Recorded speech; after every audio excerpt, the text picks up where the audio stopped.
ఈ చిన్న పాపకు పాపం వాళ్ళ తల్లి ఉండదు. వాళ్ళ నాన్న కూడా హాస్పిటల్ పాలవుతాడు. అయితే వాళ్ళ నాన్నని చూడడం కోసం కూరగాయలవి పట్టుకొనొస్తుంది. చూసి బయట డోర్ నుంచి బాధపడుతుంది. వాళ్ళ నాన్నకి ఒక కాలొస్తుంది. అదేంటంటే, "మీ పాపని మాకు దత్తతకివ్వండి. మీకు హాస్పిటల్ అయ్యే ఖర్చులన్నీ కూడా ఇస్తాము" అని చెప్తారు. దాంతో వాళ్ళ నాన్నకు చాలా కోపమొచ్చేస్తుంది. "నా పాపని నేను ఆరోగ్యం బాగోకపోయినా పెంచుకుంటాను" అని చెప్పి ఫోన్ పెట్టేస్తాడు. ఇంతలోపు ఆ పాపొస్తుంది.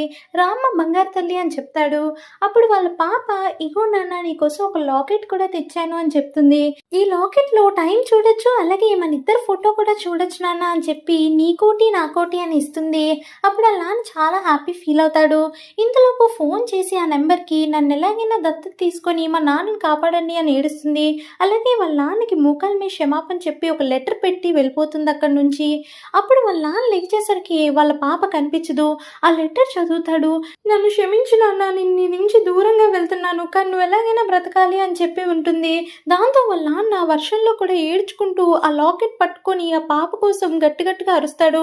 ఇంతలోపు కళ్ళు తిరిగి పడిపోతాడు. అప్పుడే బాగా డబ్బున్న వ్యక్తి ఆవిడ అతన్ని చూసి అతన్ని కాపాడుతుంది. ఆ తర్వాత అతను చాలా అంటే చాలా డబ్బున్న వ్యక్తి అయిపోతాడు. వాళ్ళ పాపని కనిపెట్టమని మనుషులు పంపిస్తాడు. సబ్స్క్రైబ్.